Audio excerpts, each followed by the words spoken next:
Buenos días, gracias por acompañarnos a este simposio de la Asociación Mexicana de Gastroenterología, alteraciones inmunológicas en patología hepatopancreato-biliar.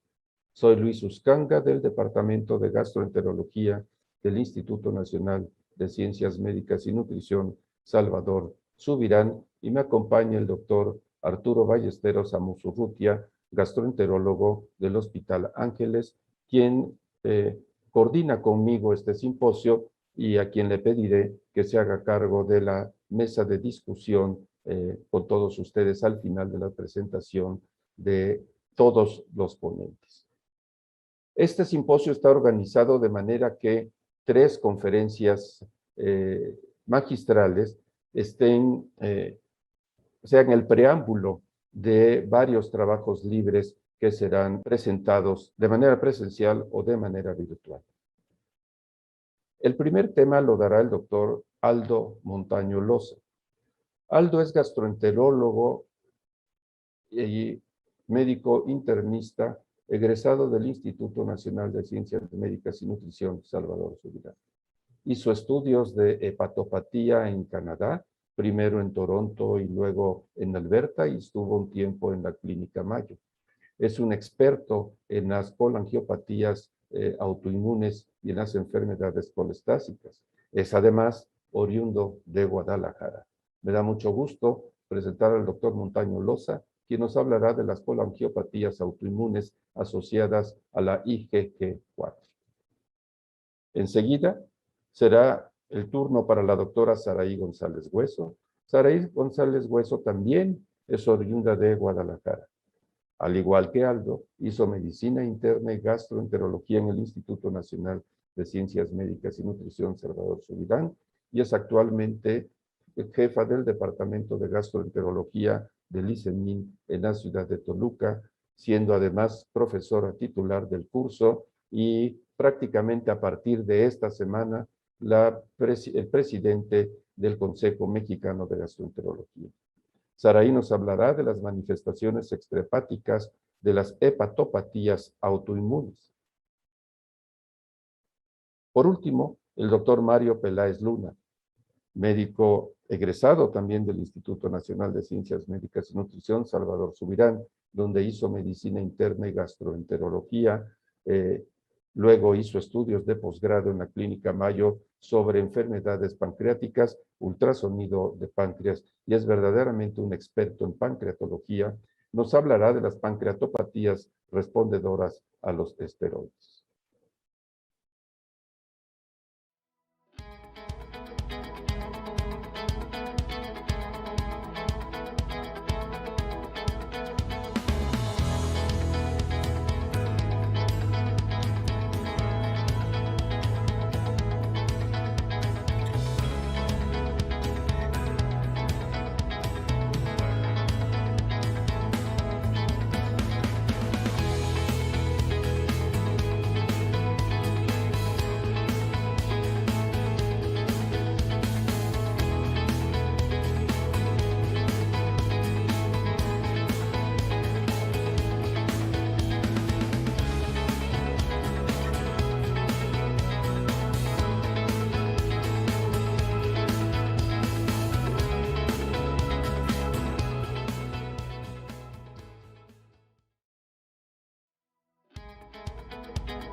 La amable invitación para participar en este simposio por parte del doctor Luis Uscanga y el doctor Arturo Ballesteros. Es un placer estar aquí. En los siguientes 20 minutos voy a platicar acerca de colangiopatías autoinmunes con y sin inmunoglobulina G4. Estos son mis conflictos de interés. Y bueno, empezaré platicando por la colangitis esclerosante primaria y después por la colangitis esclerosante relacionada a IgG4. La colangitis esclerosante primaria es una enfermedad relativamente poco frecuente que se caracteriza por inflamación y después estenosis y destrucción de las vías biliares. Se presenta de manera frecuente en pacientes que tienen enfermedad inflamatoria intestinal, tanto colitis ulcerativa como enfermedad de Crohn, y la prevalencia es de 1 a 16 por cada 100.000 habitantes. Es más frecuente en hombres, de hecho esta es la enfermedad autoinmune del hígado que tiene mayor frecuencia en hombres, a diferencia de la hepatitis autoinmune y la colangitis biliar primaria. El problema con esta enfermedad es que tiene una evolución que es muy difícil de predecir y que además se asocia de manera muy significativa con un incremento en el riesgo de cáncer hepatobiliar y de colon. La patofisiología de la colangitis esclerosante primaria no está totalmente elucidada. Actualmente sabemos que se asocia a más de 20 genes que aumentan el riesgo de esta enfermedad. También parece ser que hay una interacción entre el tracto gastrointestinal y el hígado con la exposición a antígenos que pudieran ser factores desencadenantes de inflamación crónica y daño al epitelio biliar.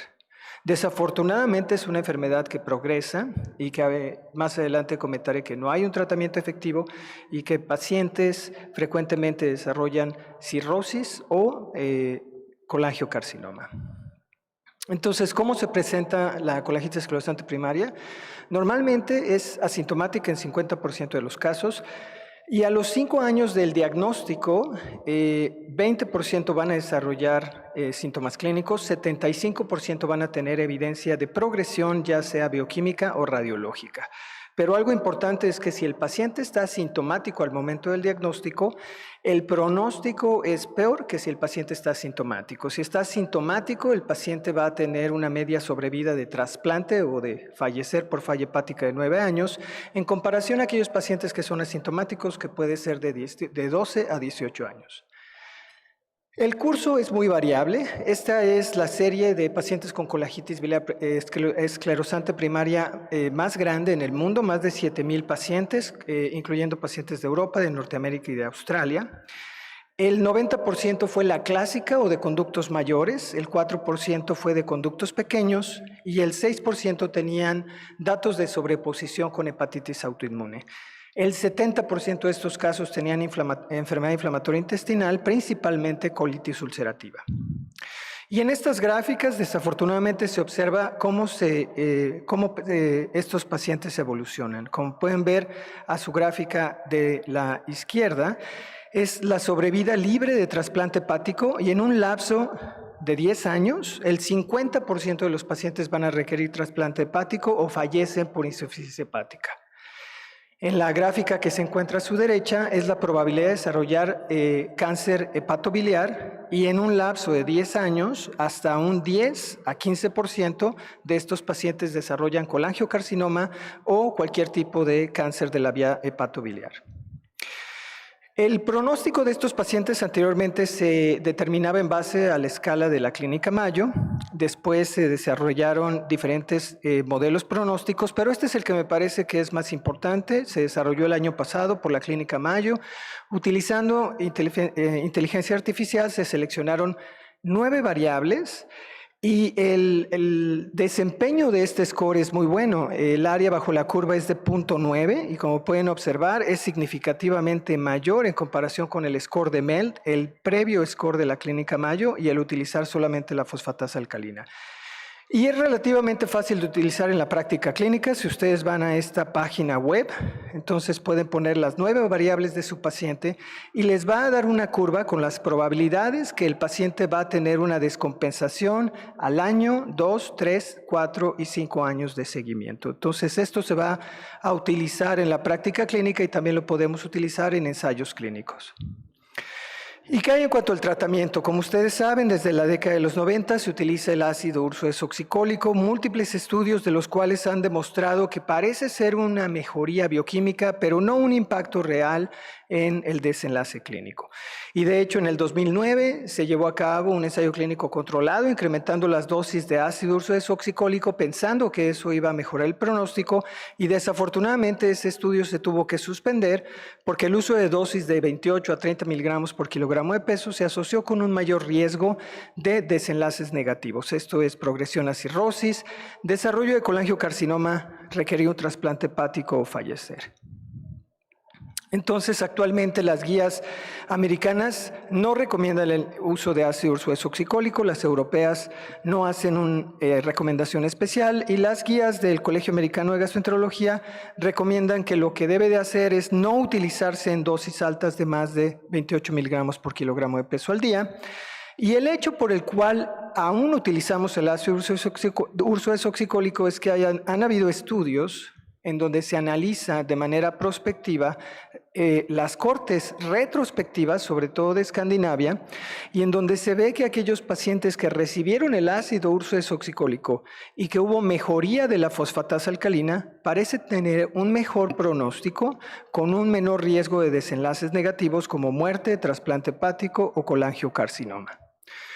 Por lo tanto, una opción razonable es que si tenemos un paciente con colangitis esclerosante primaria, iniciamos tratamiento con 13 a 15 miligramos por kilogramo de peso. Si el paciente tiene mejoría en la fosfatasa alcalina, continuamos el tratamiento. Si no, lo detenemos y estos pacientes pueden ser candidatos a ensayos clínicos controlados.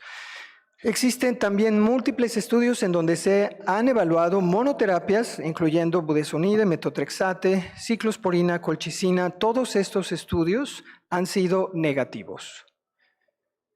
También hay estudios en donde se han utilizado combinaciones de estos medicamentos y desafortunadamente han sido negativos.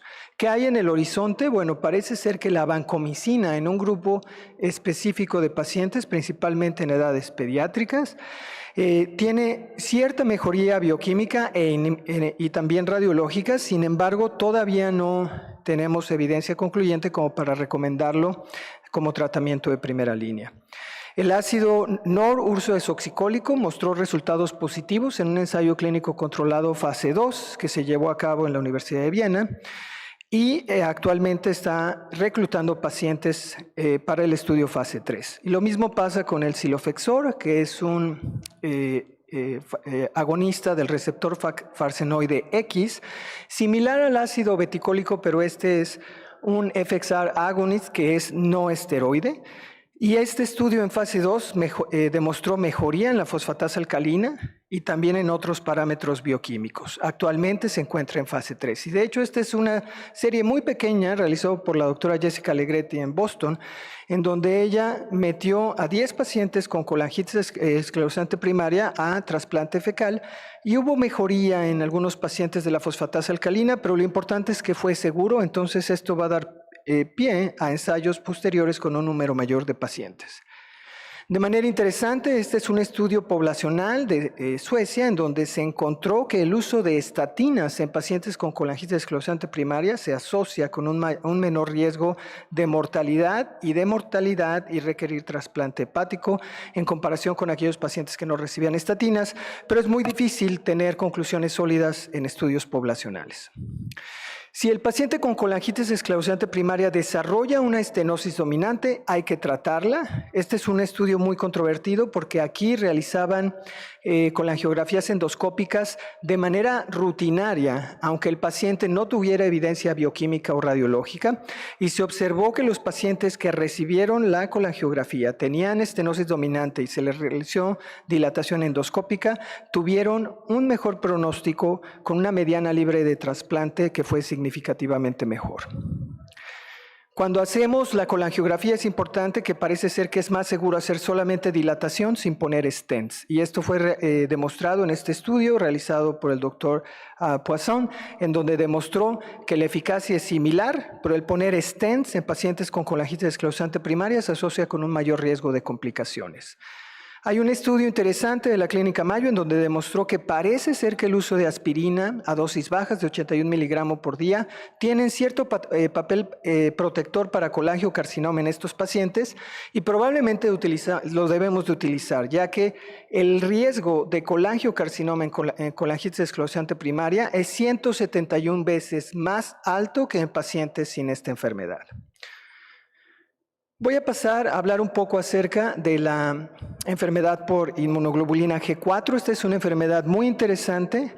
Se describió principalmente en el 2001 después de las primeras descripciones de la pancreatitis autoinmune que se asociaban con elevación de la inmunoglobulina G4. Y desde entonces se han descrito varias enfermedades que se asocian a un aumento en la concentración sérica de IgG4, a infiltración por células plasmáticas que producen esta enzima y se asocian a otras enfermedades como colangitis, hepatitis, síndrome de Sjögren, nefritis y fibrosis retroperitoneal. Desde hace más de 4 décadas se han presentado casos que son muy similares a la colangitis esclerosante primaria, pero que tienen elevación de inmunoglobulina G4 y que a diferencia de la colangitis esclerosante primaria responden a tratamiento con inmunosupresores.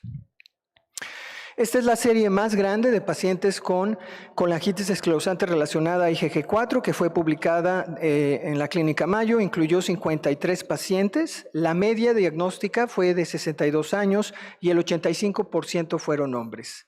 La mayoría de estos pacientes debutan como una ictericia obstructiva. El 74% tienen elevación de inmunoglobulina G4 y algo muy importante es que van a tener evidencia de afectación del páncreas o pancreatitis autoinmune en el 92% de los casos. Desde también hace algunos años se han reportado algunos casos de pacientes que tienen evidencia de tumores pancreáticos o del hilio biliar y que se someten a resecciones quirúrgicas y en el explante se encuentran que eran procesos inflamatorios que son positivos a inmunoglobulina G4. ¿Cómo hacemos el diagnóstico de la colangiopatía por IgG4? Lo hacemos de manera muy similar a la pancreatitis autoinmune. Estos son los criterios de la Clínica Mayo que se denominan HISORT. Y prácticamente consiste en tener criterios histológicos en donde vamos a tener a pacientes con infiltrados de células que van a ser positivas para IgG4 por immunohistochemistry y que tienen evidencia también de flebitis obliterativa o de fibrosis. Después vamos a tener hallazgos por imagen. En el caso de la colangiopatía por IgG4 se caracteriza por estenosis de la vía biliar que pueden ser intra y extrahepáticas. En sangre vamos a encontrar que la IgG4 va a estar elevada, más de 140 miligramos por decilitro, y estos pacientes característicamente tienen involucro de otros órganos, principalmente pancreatitis autoinmune, pero también pueden tener fibrosis retroperitoneal, involucro renal o involucro de las lágrimas salivales o lacrimales. También interesantemente podemos hacer una prueba terapéutica en donde vamos a observar mejoría de las pruebas bioquímicas, pero también de los hallazgos radiológicos. Y esta es una biopsia que es cortesía del doctor Luis Uscanga, en donde este paciente tenía pancreatitis autoinmune, se le hizo una biopsia pancreática y como pueden ustedes observar, en el cuadro inferior a su derecha es altamente positiva para inmunohistoquímica de inmunoglobulina G4. Y de manera interesante, esta es una diapositiva de un doctor en Tokio que me facilitó. Esta paciente se le hizo el diagnóstico de colangiopatía por IgG4 con pancreatitis autoinmune. Como ustedes pueden observar en la colangiografía, tenía múltiples estenosis a nivel de la vía biliar, con dilataciones y prácticamente también había mucha irregularidad del conducto pancreático. Y una vez que se le dio esteroide, en la diapositiva que se encuentra a su derecha, pueden observar cómo hubo una mejoría muy significativa de las estenosis y de la dilatación de la vía biliar solo con tratamiento con esteroide. También existen otros criterios que son de Japón. Estos criterios son muy similares, no me voy a detener en estos, pero prácticamente utilizan lo mismo, hallazgos radiológicos, la serología para IgG4, la coexistencia de otras enfermedades por IgG4 y la evaluación histológica para inmunohistoquímica por IgG4. Actualmente también se ha descrito que hay una clasificación radiológica por colangiografía para la enfermedad por IgG4, en donde es tipo 1, cuando solamente hay involucro del conducto biliar intrapancreático, tipo 2, cuando hay involucro intrahepático y extrapancreático, la tipo 3, que es la que se encuentra involucro en el hilio hepático y semeja el tumor de Klatskin o el colangiocarcinoma a este nivel, y la tipo 4, en donde hay prácticamente involucro solamente del hilio biliar, pero sin involucro de la porción biliar intrapancreática. Y aquí les muestro unas diferencias de colangiografía entre los pacientes que tienen colangitis por IgG4 y colangitis esclerosante primaria. Y como pueden ustedes observar las diferencias, aunque son difíciles de hacer, bueno, los pacientes con IgG4 normalmente tienen dilatación antes de la estenosis, a diferencia de los pacientes con colangitis esclerosante primaria, en donde van a tener este patrón en rosario y a veces también el desarrollo de pseudodivertículos. También hay algunos estudios interesantes con ultrasonido intraductal, en donde se puede ver que las estenosis por enfermedad por IgG4 son más simétricas, a diferencia de la colangitis esclerosante primaria y del colangiocarcinoma. Y hay algoritmos para el tratamiento por la IgG4. Aquí solamente quiero enfatizar que en el caso de la enfermedad tipo 1, bueno, tenemos que diferenciar que el paciente tenga un cáncer pancreático, en el tipo 2, que sea colangitis esclerosante primaria, y en el caso 3, que sea un colangiocarcinoma del hilio hepático. Y definitivamente hay evidencia para recomendar el tratamiento con esteroides en estos pacientes.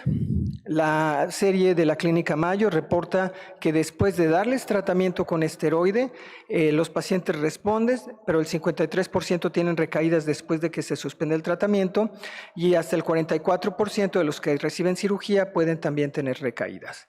Normalmente recomendamos iniciar una dosis de 40 miligramos de prednisona seguida por una disminución de la dosis por un lapso de 11 semanas y seguir al paciente. Si el paciente tiene una estenosis significativa, se puede colocar un stent y seguir la evolución de esta estenosis. Normalmente se sigue el tratamiento, pero también algo importante es que si el paciente no tenemos un diagnóstico preciso, podemos darle tratamiento. Si el paciente tiene mejoría, hay que considerar añadir un tratamiento como azatioprina para mantener la remisión a dosis de 1 a 2 miligramos por kilogramo de peso, pero también si el paciente no estamos seguros del diagnóstico, le podemos dar tratamiento por 4 semanas y reevaluar los hallazgos bioquímicos y radiológicos para descartar que este paciente tenga un proceso maligno y no sea enfermedad por IgG4. Sobre todo en aquellos pacientes que tienen evidencia de alguna displasia o que tienen elevaciones significativas del antígeno C19-9. Entonces quisiera terminar esta plática enfatizando que para la colangitis esclerosante primaria tenemos no mejores tratamientos solamente, pero sí tenemos mejores scores pronósticos, sobre todo el PRESTU, que es de la Clínica Mayo y que lo podemos utilizar de manera gratuita online. Hay una urgencia para mejores tratamientos, ya que no hay un tratamiento efectivo y estos pacientes también deben ser considerados para ensayos clínicos controlados. Podemos utilizar el ácido ursodesoxicólico, pero a dosis de 13 a 15 miligramos por kilogramo de peso, y si el paciente no tiene mejoría a los 6 meses de tratamiento, es recomendable suspender el tratamiento y mejor buscar ponerlos en ensayos clínicos controlados. Podemos utilizar aspirina a dosis baja de 81 miligramos, que parece ser que disminuye el riesgo de colangiocarcinoma. Y si vamos a tener pacientes que tienen estenosis dominante, estos pacientes deben de someterse a una colangiografía y considerar el tratamiento con dilatación por endoscopía que mejora el pronóstico y además el estudio para descartar un colangiocarcinoma, evitando poner stents porque se asocia a un mayor riesgo de complicaciones. La enfermedad esclerosante por IgG4 Es una enfermedad compleja, pero que responde a tratamiento con inmunosupresor y debemos de considerarlo porque mejora el tratamiento. Considerar que también la IgG4 está elevada, no en todos estos enfermos, por lo tanto, si está normal, no descarta la enfermedad y el gol estándar es hacer el diagnóstico histológico con inmunohistoquímica para IgG4 en las células plasmáticas. En caso de dudas, se puede utilizar un tratamiento con corticosteroides por 4 semanas y evaluar la respuesta bioquímica radiológica, y definitivamente necesitamos más ensayos clínicos controlados en estos pacientes para establecer de manera mejor cuáles van a ser las guías de seguimiento y de tratamiento para estos enfermos con la angitis esclerosante asociada a inmunoglobulina G4. Les agradezco mucho su atención.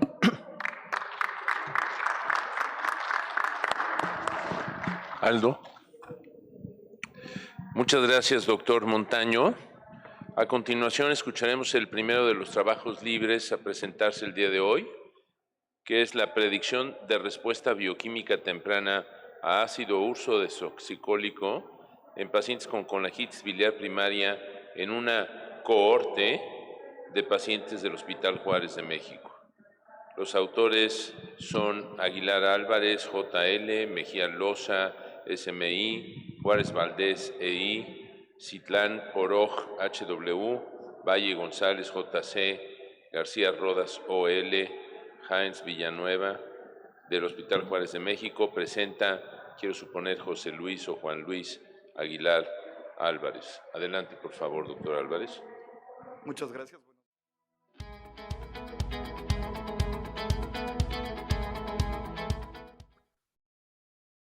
Buenas tardes, vamos a hablar del trabajo de predicción de respuesta bioquímica temprana a ácido ursodesoxicólico en pacientes con colangitis biliar primaria en una cohorte de pacientes del Hospital Juárez de México. A manera de introducción, sabemos que la respuesta bioquímica a ácido ursodesoxicólico, especialmente los cambios en las concentraciones séricas de fosfatasa alcalina, gamma-glutamitrospeptidasa y las transaminasas, funcionan como un fuerte predictor de respuesta a largo plazo en pacientes con colangitis biliar primaria. Existen múltiples escalas para identificar a los pacientes con mal pronóstico, dentro de ellas Barcelona, París, Toronto, Rotterdam. Hablando de los pacientes y métodos, se reclutaron pacientes con diagnóstico de CBP atendidos en el Hospital Juárez de México del 2016 al 2019. Dentro de los criterios de inclusión, pues se agregaron los criterios diagnósticos para CBP, que están mencionados en la tabla. Está recibiendo terapia de primera línea con ácido ursodesoxicólico, cuando menos de 13 a 15 miligramos por kilogramo por día por al menos 12 meses, que hayan tenido un seguimiento mínimo trimestral y que exista una nota clínica donde documente la adherencia terapéutica del paciente. Dentro de los criterios de exclusión, se retiraron a los pacientes que tuvieran biopsia con hepatitis de interfase, hepatitis autoinmune concomitante, uso de esteroides por algún otro tipo de patología, que tuvieran un panel viral reactivo a alguna patología viral, no contar con paraclínicos trimestrales o pacientes sin seguimiento trimestral. Con estos criterios se pudieron registrar a 47 pacientes que cumplieron con los criterios de inclusión. Hablando del modelo estadístico, se realizaron comparaciones de las variables bioquímicas antes y después a 3, 6, 9 y 12 meses de tratamiento con ácido ursodesoxicólico mediante Wilcoxon Signet Rank Test para datos pareados. El riesgo de muerte relacionado a enfermedad hepática fue representado mediante UKPDC Risk Score, estimando el riesgo a 5, 10 y 15 años. La sensibilidad, especificidad, valor predictivo positivo, valor predictivo negativo fueron calculados para todas las definiciones para evaluar su rendimiento a la predicción del resultado a largo plazo. Dentro de los resultados se registraron un total de 47 pacientes. 91.1 fueron del sexo femenino, con una edad media de 59 años, más menos 10.75 años, y estuvieron recibiendo una dosis media de 14.85 miligramos por kilogramo de peso por día de ácido ursodesoxicólico.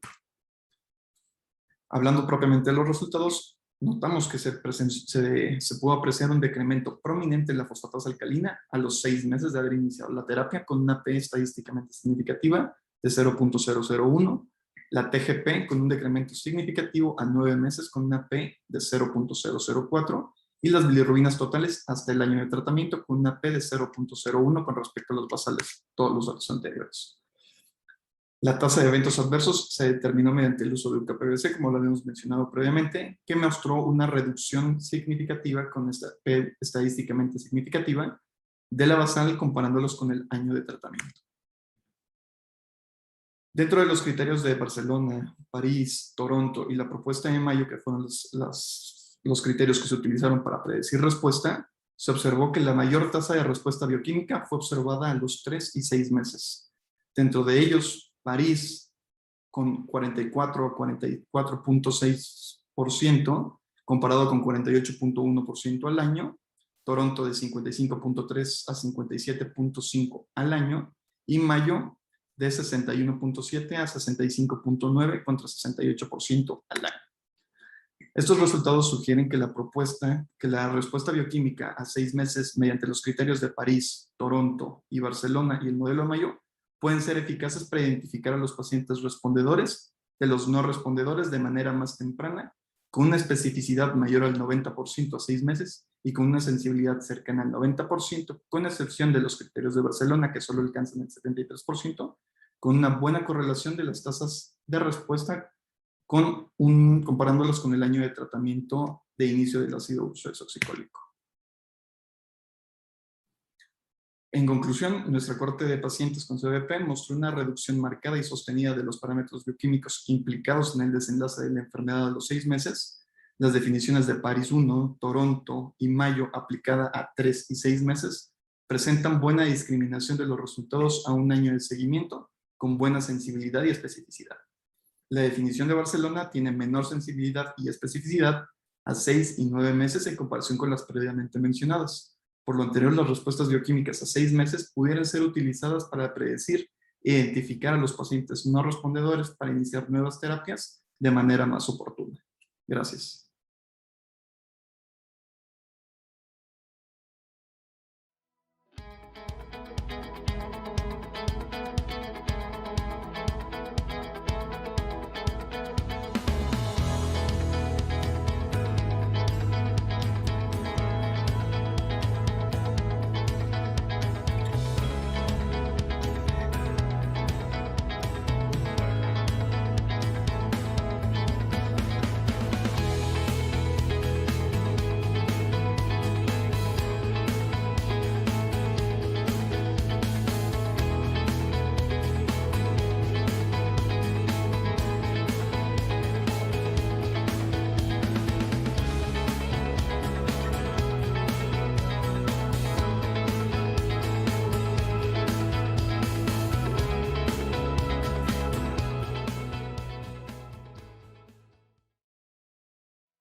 El trabajo que se presentará el día de hoy es colangitis biliar primaria y enfermedades autoinmunes asociadas, de los autores Valenzuela Leiva, Baxín Domínguez, Del Real Calzada, Castillo Barradas, Vargas Ángeles, Bernardino del Río, Martínez Silva, Rizo Robles, Esquivel Castro, del Hospital de Especialidades del Centro Médico Nacional del Instituto Mexicano del Seguro Social, La Raza. Presentará el doctor Valenzuela Leiva, por favor.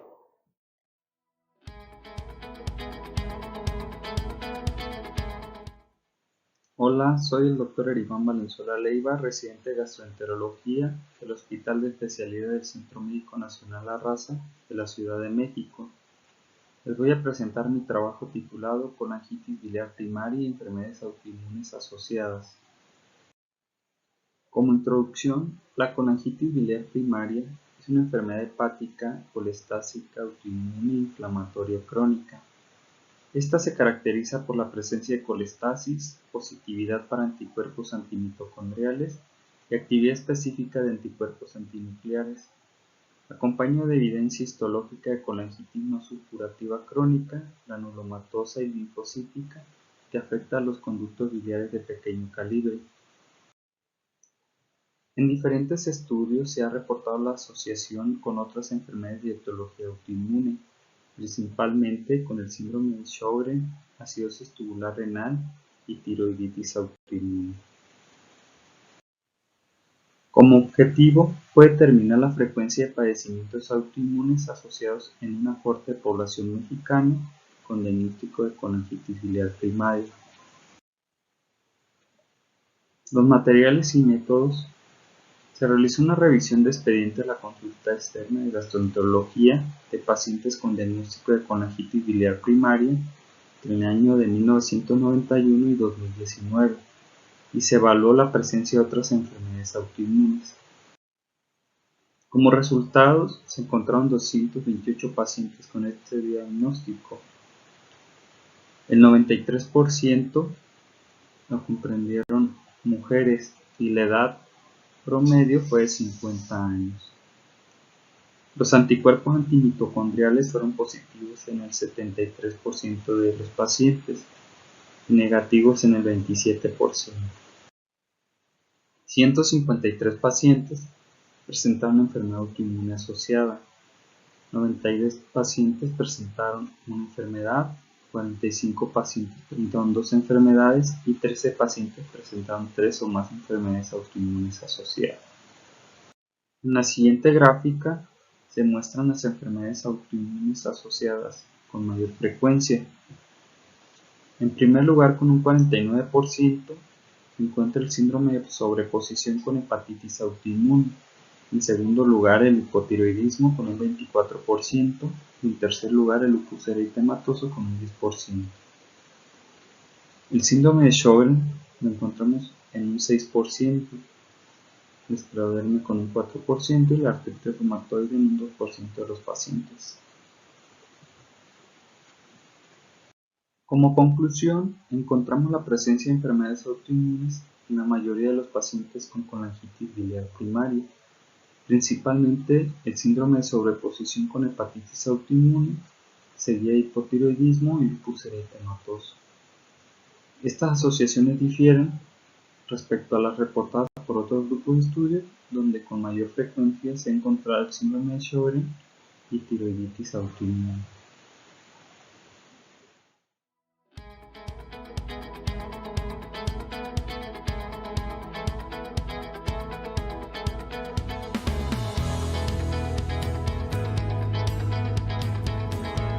Buenos días, agradezco a la Asociación Mexicana de Gastroenterología la invitación a dar esta plática. Voy a hablar de las manifestaciones extrahepáticas de las hepatopatías autoinmunes. No tengo ningún conflicto que declarar con respecto a la presente exposición. En cuanto a las manifestaciones extrahepáticas de enfermedades autoinmunes, me voy a dirigir básicamente a la colangitis biliar primaria. Es una enfermedad bien conocida por su alta frecuencia de asociaciones autoinmunes y vamos a detallar aspectos genéticos y ambientales que se relacionan con esta poliautoinmunidad. Como sabemos, la colangitis biliar primaria es una enfermedad hepática crónica que es progresiva y se caracteriza por la destrucción del epitelio biliar de los conductos intrahepáticos y predomina, como todas las enfermedades autoinmunes, en el género femenino y en la edad adulta. Se considera que esta enfermedad es una enfermedad autoinmune prototipo o modelo, ya que tiene un autoanticuerpo específico, los anticuerpos antimitocondriales que están presentes en cerca del 95% de los individuos con la enfermedad, mientras que menos de un 1% de los individuos sanos presentan este autoanticuerpo. También va dirigido a un área específica, al grupo lipoil de la subunidad E del complejo piruvato deshidrogenasa, que está localizado en la membrana mitocondrial interna del epitelio biliar. Autoanticuerpo es altamente preciso para el diagnóstico y solo se compara con otros a nivel de tubo digestivo, como serían los anticuerpos antitransglutaminasa en la enfermedad celíaca o antienterocito en la enteropatía autoinmune. Sabemos que debemos investigar esta enfermedad cuando encontremos evidencia de colestasis crónica manifestada por elevación de fosfatasa alcalina consistente y en quien debemos descartar obstrucción biliar. Es altamente específico, como mencioné, y de hecho la presencia de colestasis y un autoanticuerpo positivo es suficiente para hacer el diagnóstico. Si los anticuerpos antimitocondriales no se encontraran positivos, podemos utilizar otros anticuerpos antinucleares, los que incluyen el SP100 o el de glicoproteína 210 para hacer el diagnóstico. Si estos son negativos, tendremos que hacer la biopsia para confirmar la presencia de una colangitis no supurativa con destrucción de los conductos. Y bueno, como toda enfermedad autoinmune, tenemos ciertos puntos que se mencionan que incluyen la predisposición genética, los desencadenantes ambientales con una pérdida de autotolerancia y el desarrollo y perpetuación de un proceso inflamatorio autoinmune. En cuanto a la predisposición genética, sabemos que predomina en el género femenino, como la mayoría de enfermedades autoinmunes, tiene la mayor concordancia en gemelos homocigotos del 63%, existe evidencia de autoinmunidad, agregados familiares y la presencia de poliautoinmunidad en el mismo individuo entre el 30 y el 60% de los casos. Hay locus identificados del complejo mayor de histocompatibilidad asociados a su predisposición, como los pueden ver ahí, pero solo explican el 15% de los casos. Más recientemente, los estudios de asociación de genoma completo han encontrado polimorfismos o variantes de nucleótido único que están relacionados con las vías que regulan la inmunidad, como en estos casos. En este diagrama circular podemos observar cómo hay una predisposición genética compartida para diferentes enfermedades autoinmunes. En esta barra vertical son diferentes enfermedades autoinmunes y los puntos en ciertos colores demuestran que puede haber predisposición compartida a otras enfermedades. Lo que quiero decir más claramente, y aquí está más simplificado, es que algunos loci asociados a susceptibilidad para colangitis biliar primaria, como sería esta barra vertical, comparte ciertas características con, por ejemplo, esclerosis múltiple, enfermedad celíaca o colitis ulcerativa. Pero lo que más llama la atención de todo esto es que esta predisposición genética compartida no necesariamente traduce en la expresión clínica o fenotípica de esta predisposición, por lo que parece que intervienen otros factores para su expresión. Y bueno, parece entonces que esta predisposición genética compartida no necesariamente determina la expresión clínica de las enfermedades que vamos a presentar. Es ahí donde se considera que los desencadenantes ambientales pudieran tener que ver para inducir esta pérdida de autotolerancia y inducir este proceso inflamatorio y perpetuar esta autoinmunidad, en este caso con destrucción de los conductos biliares intrahepáticos. En el caso de colangitis biliar primaria, se considera que el mimetismo molecular es la principal hipótesis que explica el daño a los conductos biliares y quiere decir que existen algunos agentes que pueden ser infecciosos o químicos que tienen una estructura muy similar a la del epitelio biliar y que generan una reacción inmune cruzada que se perpetúa. Y entonces existe una pérdida de autotolerancia que genera esta respuesta inmune perpetuada. En autoinmunidad en general, la mayoría de las enfermedades se presentan con otras enfermedades autoinmunes. Esto es la poliautoinmunidad. Poliautoinmunidad es más de una enfermedad autoinmune. Y síndrome autoinmune múltiple son 3 o más enfermedades autoinmunes en un mismo individuo. En lupus eritematoso se ha documentado poliautoinmunidad en el 41%, en la esclerosis sistémica en 26% y en la colangitis biliar primaria, yéndonos bajitos, en un 32%, pero muchas otras tienen poliautoinmunidad. En colangitis biliar primaria hay muchos órganos que pueden estar afectados también de manera autoinmune, y los principales serían el síndrome de Sjögren y la enfermedad tiroidea. Este es un cuadro en donde nosotros analizamos diferentes manifestaciones autoinmunes referidas por diferentes autores en varios sitios del mundo y los comparamos con lo que encontramos en una cohorte del Estado de México. En primer lugar, en el norte del Reino Unido analizaron 160 casos en donde investigaron de manera dirigida 12 enfermedades autoinmunes y encontraron una prevalencia del 53%, siendo estas, por orden descendente de frecuencia, síndrome de Sjögren en el 25%, enfermedad tiroidea autoinmune en 23% y artritis reumatoide en 13%. Y pongo el asterisco en síndrome de Sjögren porque de este 25% se agregaba además un 12% con el síndrome Zika, que no reunía los criterios de síndrome de Sjögren, pero que tenía componentes de síndrome seco. Y aquí no se sabe si esto es una forma incompleta o que es cuestión de tiempo para que desarrollen el síndrome de Sjögren completo. El grupo de Estados Unidos hizo una entrevista telefónica a 1,000 pacientes con colangitis biliar primaria para investigar 9 enfermedades autoinmunes bien precisas y encontraron una prevalencia de poliautoinmunidad del 32%. Ellos encontraron en primer lugar la asociación de fenómeno de Raynaud de manera aislada, lo cual tampoco sabemos si es una enfermedad independiente o si antecede una enfermedad autoinmune sistémica. En segundo lugar, encontraron síndrome de Sjögren y en tercero, artritis reumatoide. Cuando compararon la prevalencia de artritis reumatoide con la población pareada para edad y sexo, encontraron que no tenía una significancia estadística. Y el cuarto lugar fue enfermedad tiroidea. El grupo de Creta, que es una isla griega, es muy particular porque tiene una población cautiva que tiene homología genética y tiene un sesgo ambiental. Y ellos encontraron una prevalencia de 37% en 111 individuos con colangitis biliar primaria. Su principal asociación fue la enfermedad autoinmune, Hashimoto, seguida de fenómeno de Raynaud y, por último, síndrome de Sjögren. Y el grupo chino en el 2013 publicó las asociaciones en 322 pacientes y encontraron una frecuencia de poliautoinmunidad de 46%, siendo Sjögren en primer lugar y seguido de lupus y polidermatomiositis en un bajo porcentaje. Finalmente, el grupo de Floriani, que empezó una cohorte prospectiva desde 1975, encontró una frecuencia de asociaciones autoinmunes en el 61% de 361 individuos con colangitis biliar primaria, viendo síndrome de Sjögren en 1 de cada 2 pacientes con colangitis esclerosante, fenómeno de Raynaud en 29% y enfermedad tiroidea autoinmune en 24%.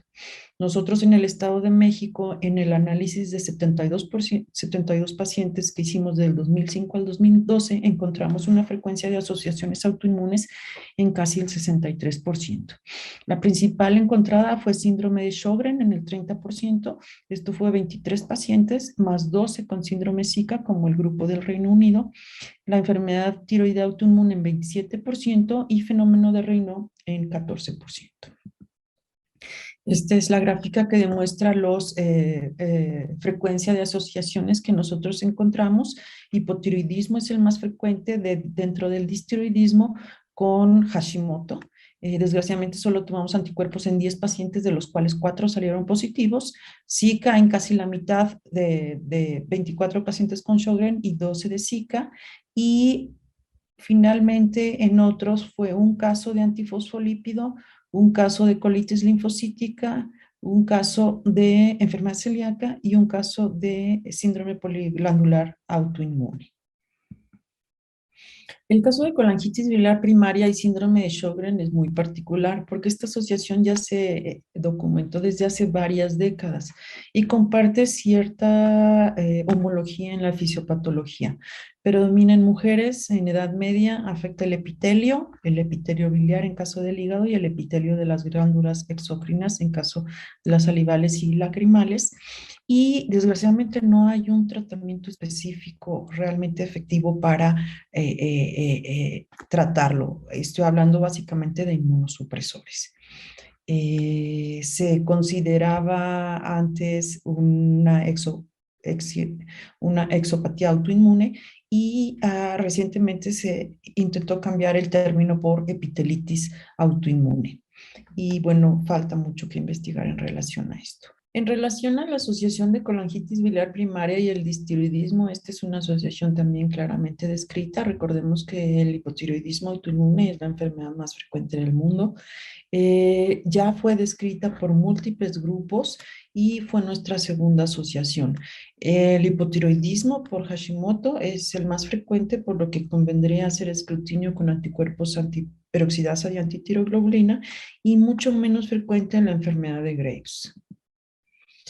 Y finalmente, tratando de ligar la genética con la clínica, nos damos cuenta que no necesariamente la predisposición genética determina la expresión clínica de estas enfermedades autoinmunes. Existe una propuesta de englobar ciertas enfermedades que se asocian frecuentemente en diferentes tipos de síndrome autoinmune múltiple. En el caso de la colangitis biliar primaria, como ustedes pueden ver en este extremo inferior con el patrón de estas enfermedades, podemos ver que esas asociaciones más frecuentes son las de síndrome de Sjögren, artritis reumatoide, colangitis biliar primaria, esclerodermia y enfermedad tiroidea autoinmune. Y es efectivamente lo que vemos en la clínica y no necesariamente está determinado por la predisposición genética, lo cual quiere decir que seguimos sin conocer muchos aspectos de este tipo de enfermedades autoinmunes. Algunos grupos recomiendan realizar escrutinio dirigido a las enfermedades más frecuentes, como Sjögren, tiroides y esclerosis sistémica. Y bueno, pues como conclusión, la colangitis biliar primaria tiene una alta frecuencia de asociaciones autoinmunes bien definidas.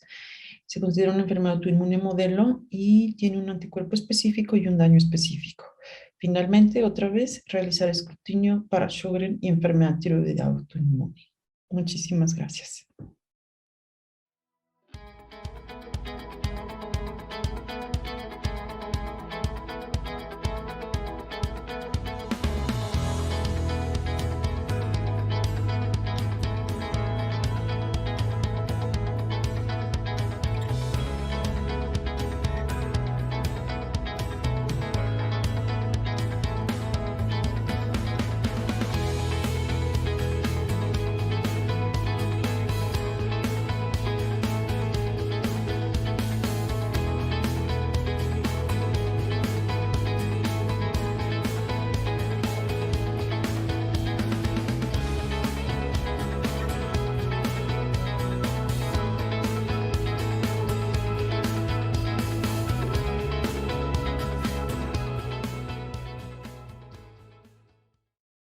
Un simposio lo hemos considerado como muy apropiado, porque habitualmente en nuestra Semana Nacional de Gastroenterología los trabajos libres estaban poco asistidos. En cambio, así ligamos perfectamente bien todo. Yo me congratulo de que se haya diseñado así en esta Semana Nacional de Gastro.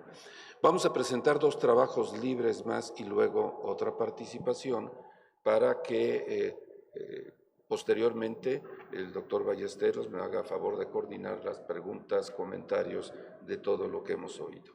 El siguiente trabajo, presentado también de manera virtual, es de la Universidad Autónoma de Nuevo León.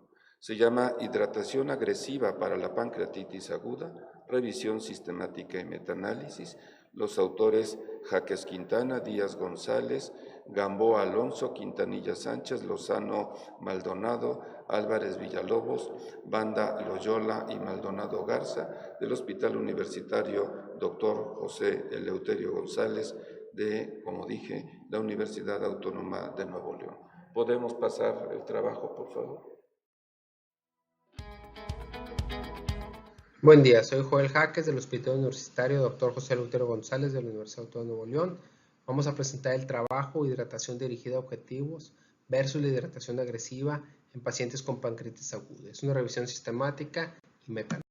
Como introducción, el Colegio Americano de Gastroenterología recomienda en la pancreatitis aguda un enfoque agresivo en la hidratación que consiste en administrar de 250 a 500 mililitros por hora en las primeras 12 a 24 horas. Sin embargo, en el 2018 el trabajo de guías de pancreatitis aguda emitió una recomendación en donde hacían el uso de hidratación dirigida por objetivos en pancreatitis aguda.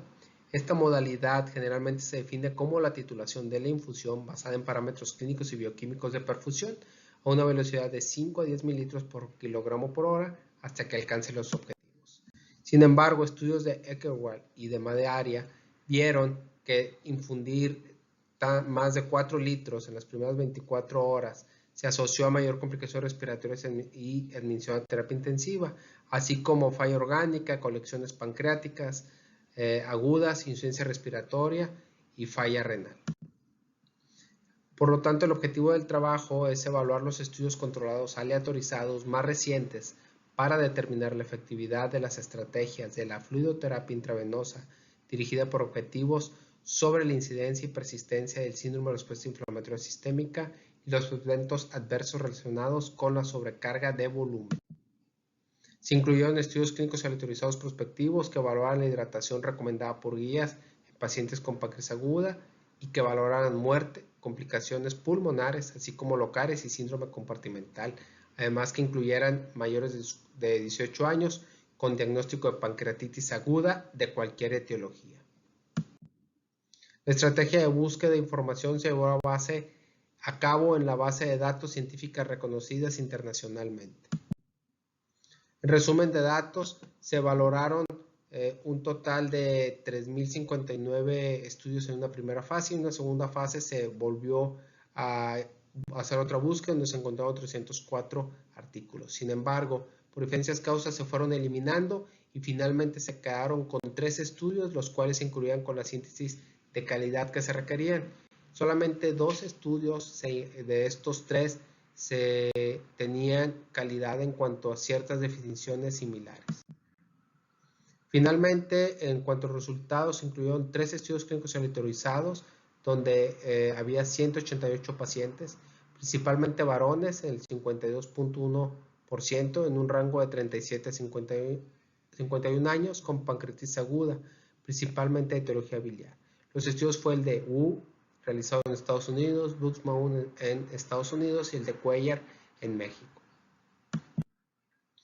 En cuanto a resultados, también vimos que los criterios de diagnóstico, inclusión y de exclusión fueron muy similares. Sin embargo, al momento de valorar el síndrome de respuesta inflamatoria sistémica, Buxbaum excluyó a estos pacientes si la presentaban al ingreso. Pero viendo, por ejemplo, Wu y Cuellar Monterrubio, uno tuvo 25% de síndrome de respuesta inflamatoria sistémica al ingreso y Cuellar tuvo un 40% de pacientes con síndrome de respuesta inflamatoria sistémica. En cuanto a las intervenciones y las tasas de infusión, pues bueno, las intervenciones fueron similares. El seguimiento fue corto, de 24, 36 y 48 horas. La tasa de infusión fue muy similar en todos. Y también el ajuste de la tasa de infusión era manejado por el médico tratante. Sin embargo, en el grupo de Buxbaum y Cuellar ya tenían definido cómo se iba a hacer la tasa de infusión. El tipo de solución sí varió, fue Ringer lactato en el de Wu y solución fisiológica. Buxbaum fue Ringer lactato y el de Cuellar Monterrubio fue Hartmann. En cuanto al volumen total administrado, en el de Wu comparaban 4.3 litros versus 4.6, el de Buxbaum 7.6 versus 5.6, el de Cuellar Monterrubio 8.5 y 5.1. En cuanto a los resultados, viendo el síndrome de respuesta inflamatoria sistémica, en donde solamente se evaluó el estudio de Cuellar y Buxbaum, se vio que tenía un OR de 0.7 con intervalos de confianza de 0.18 y 2.77, los cuales no tenía impacto. En cuanto a la mejoría clínica, las definiciones variaron en los 3 grupos. Sin embargo, al momento de valorarlos también de Buxbaum y el de Cuellar, no se encontraron diferencias en la mejoría clínica entre una estrategia de infusión con la otra. Sin embargo, como pueden ver, había un grado de heterogeneidad hasta el 78%. En cuanto a los eventos adversos, solamente Wu y Cuellar informaron eventos adversos. No hubo diferencias significativas entre los 2 grupos y además no se documentaron muertes. En cuanto a conclusiones, podemos decir que no hay diferencia en el desarrollo o persistencia de síndrome de respuesta inflamatoria sistémica ni en la presencia de complicaciones sistémicas y o locales entre la hidratación agresiva versus la hidratación dirigida a objetivos en pacientes con pancreatitis aguda. Esto es por una falta de evidencia de alta calidad que respalde las estrategias de infusión dirigida a objetivos. Por lo tanto, se necesitan estudios clínicos autorizados más rigurosos, con definiciones unificadas, para determinar la verdadera efectividad de la hidratación dirigida a objetivos en la pancreatitis aguda. Gracias. El siguiente.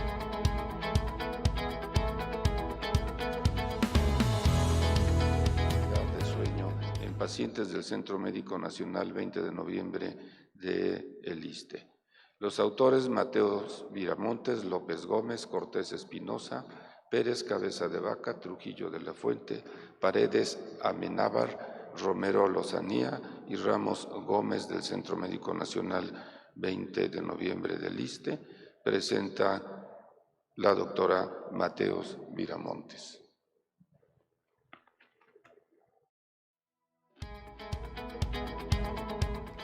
El trabajo se titula Impacto de la enfermedad inflamatoria intestinal en la calidad de sueño en pacientes del Centro Médico Nacional 20 de noviembre. Mi nombre es Ana Luisa Mateos y soy residente de gastroenterología.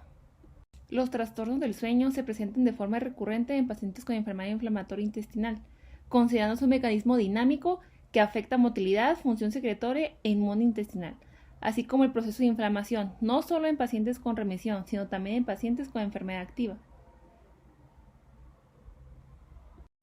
Por lo que una pobre calidad de sueño podría considerarse un síntoma extraintestinal relevante y un marcador potencial de inflamación subclínica en estos pacientes, el cual podrá aumentar la gravedad de la inflamación y el riesgo de recaídas.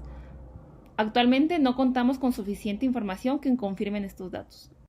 El objetivo principal del estudio fue describir el impacto de la enfermedad inflamatoria intestinal en la calidad de sueño en pacientes del Centro de Enfermedad Inflamatoria Intestinal 20 de noviembre. Dentro de los materiales y métodos, este estudio fue observacional, analítico y transversal. Se evaluaron pacientes con diagnóstico de enfermedad inflamatoria intestinal atendidos en el Centro Médico Nacional 20 de noviembre. Se utilizó el índice de calidad de sueño de Pittsburgh para medir la calidad de sueño. La actividad de la enfermedad inflamatoria intestinal se midió mediante el índice de Hardy-Bradshaw para enfermedad de Crohn y la escala de Mayo para colitis ulcerosa. Los resultados fueron analizados con medidas de frecuencia relativas y centrales para la obtención de porcentajes, media, promedio y desviación estándar. Respecto al índice de calidad de sueño de Pittsburgh, cabe mencionar que es un cuestionario autocontestable validado al español. Consta de 19 preguntas que generan 7 componentes de puntaje. Un puntaje más de 6 es indicativo de una baja calidad de sueño. Dentro de nuestros resultados obtuvimos una N de 51 pacientes con una edad promedio de 52 años de edad, siendo un 65% pacientes con diagnóstico de colitis ulcerosa y un 35% de enfermedad de Crohn. Dentro del total de la población, 45% fueron pacientes masculinos y un 54% pacientes femeninos. Utilizando las escalas previamente mencionadas para medir actividad de la enfermedad, un 89% de los pacientes con diagnóstico de enfermedad de Crohn se presentó en remisión, mientras que de los pacientes con diagnóstico de colitis ulcerosa, un 48% se mantuvo en remisión, mientras que un 45% se encontraba en actividad leve. Respecto al índice de Pittsburgh de la calidad de sueño, los pacientes con colitis ulcerosa mostraron un promedio de 10 puntos, mientras que los pacientes con enfermedad de Crohn mostraron 9 puntos. Respecto a la propia percepción del sueño de los pacientes, cabe mencionar que de los pacientes con diagnóstico de colitis ulcerosa, un 73% la percibió como bastante mala, mientras que un 67% de los pacientes con diagnóstico de enfermedad de Crohn la describió como muy mala. Por lo que, a manera de conclusión, los pacientes con actividad de la enfermedad inflamatoria intestinal presentan mayor alteración en la percepción del sueño. En este estudio no se obtuvo una asociación estadísticamente significativa entre la actividad de la enfermedad y el índice de Pittsburgh. Sin embargo, se obtuvo una asociación estadísticamente significativa entre el índice de Pittsburgh y la percepción reportada por el propio paciente, con una P de menos del 0.05.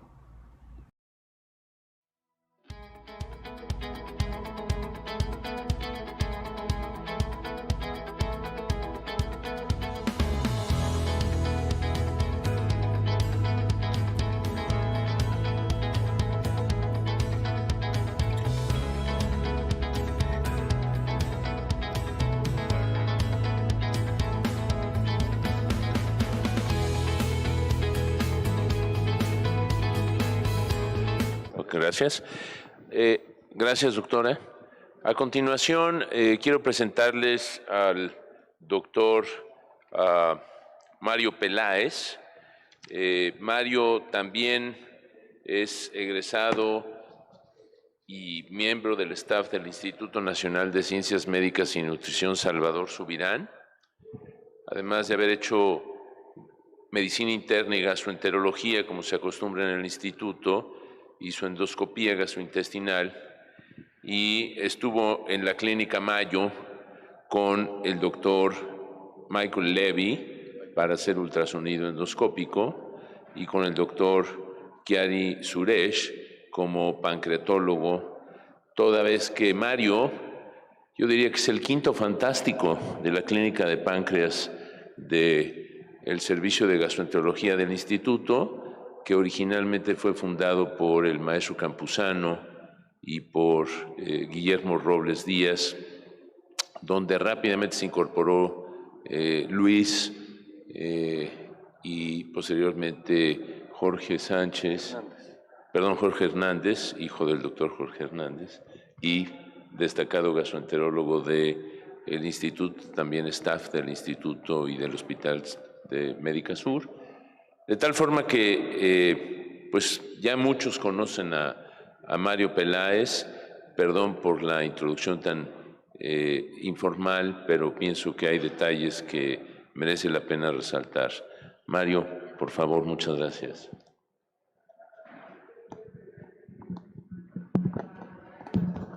Bueno, buenos días, gracias por la introducción. Y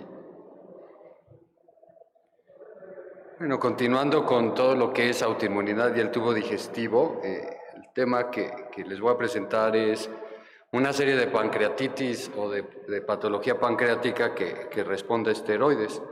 No tengo nada de conflictos de interés que resaltar y la presentación más o menos va a ser en este orden. Vamos a hablar un poco de pancreatitis autoinmune, algo de enfermedad asociada a IgG4, algo que se llama ahora pancreatitis idiopática ductocéntrica, después pancreatitis asociada a inhibidores de puntos de revisión inmunológica o checkpoint inhibitors y pancreatitis asociadas a vasculitis. Y esto es un poco la cronología de cómo ha ido evolucionando el concepto que tenemos de pancreatitis autoinmune.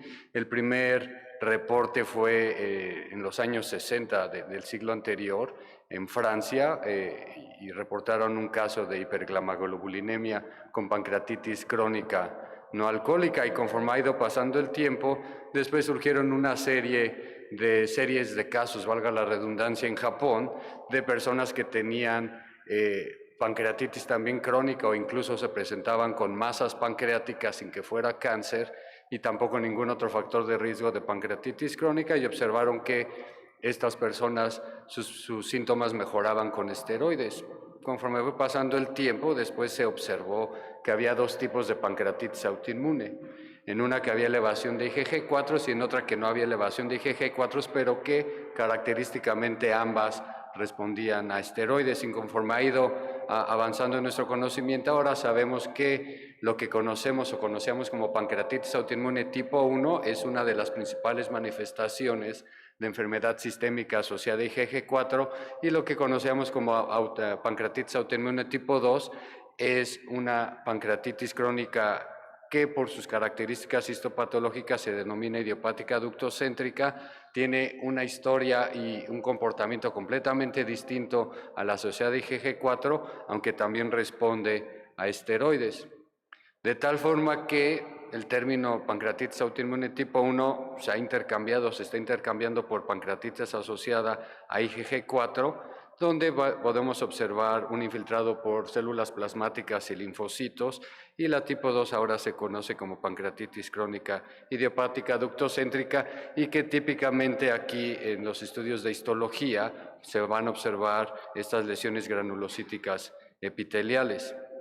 Otras etiologías que tal vez pasan desapercibidas porque no las estamos observando, no las tenemos en mente, son estas que se asocian a inflamaciones del páncreas asociadas a las nuevas terapias inmunológicas de cáncer, que son los inhibidores de los puntos de revisión inmunológica o que se conocen como Immune Checkpoint Inhibitors o bloqueadores de receptores de muerte celular PD1, y también obviamente las inflamaciones pancreáticas asociadas a enfermedades del tejido conectivo. Esto es más o menos una forma en que se podrían clasificar estas pancreatitis que responden a esteroides. Va a haber algunas que se presenten con pancreatitis aguda, son algunas formas agudas o subagudas de la enfermedad asociada a IgG4. La pancreatitis idiopática ductocéntrica, la mayoría de los pacientes, un 40%, observamos que se manifiesta como pancreatitis aguda recurrente y obviamente variaciones de las que ya les había mencionado asociadas a la inmunoterapia o trastornos inmunológicos. Y las fases crónicas también de IgG4 o idiopática ductocéntrica. Entonces, esta enfermedad asociada a IgG4 puede afectar cualquier órgano, glándulas salivales, ya lo había dicho el doctor Montaño, conductos biliares, el retroperitoneo, y se asocia obviamente a otras enfermedades autoinmunes. Se conoce muy poco sobre el mecanismo fisiopatológico. Lo que sabemos es que hay infiltrado por muchos linfocitos, células plasmáticas con una respuesta predominantemente TH1. Hay autoanticuerpos contra anhidrasa carbónica y lactoferrina, pero que no ayudan mucho al diagnóstico comparado a los niveles elevados de IgG4. Y sí hay alguna asociación, algunos antígenos HLA, y lo típico es esto, la forma en cómo la podemos nosotros sospechar es cuando vemos un páncreas completamente grande, probablemente ya sin lobularidad y con algunos cambios característicos como ese halo intenso o hipodenso que se observa en estas imágenes, o incluso por ultrasonido endoscópico se ve un páncreas completamente hipoecoico, pero de manera homogénea. Típicamente va a haber elevación de IgG4, pero en esta diapositiva quizá lo que me interesa que observen es que no va a ser patognomónico, va a haber algunas otras patologías que pueden elevar IgG4, aunque no al doble, que es generalmente el punto de corte que se requiere para sospechar o confirmar esta enfermedad. Va a haber hasta un 10% de personas con cáncer de páncreas que van a elevar IgG4 y por lo tanto no debe de ser el único criterio diagnóstico que ustedes deben de considerar para llevar a cabo o realizar o considerar un tratamiento con esteroides, y de preferencia siempre que estén más elevadas, al menos al doble de lo normal. El involucro de otros órganos va a variar mucho, ya también el doctor Montaño les había enseñado algunas fotografías en las que se observa estenosis bastante largas de los conductos biliares, pueden ser intra o extrahepáticas, puede haber fibrosis retroperitoneal, ahí se puede observar en la imagen superior izquierda una periaortitis o incluso alteraciones del tipo de nefritis a nivel de los riñones. Y si se tiene la posibilidad de hacer biopsias, también ya les habían mostrado una imagen en la que se van a observar diferentes características que son bastante útiles.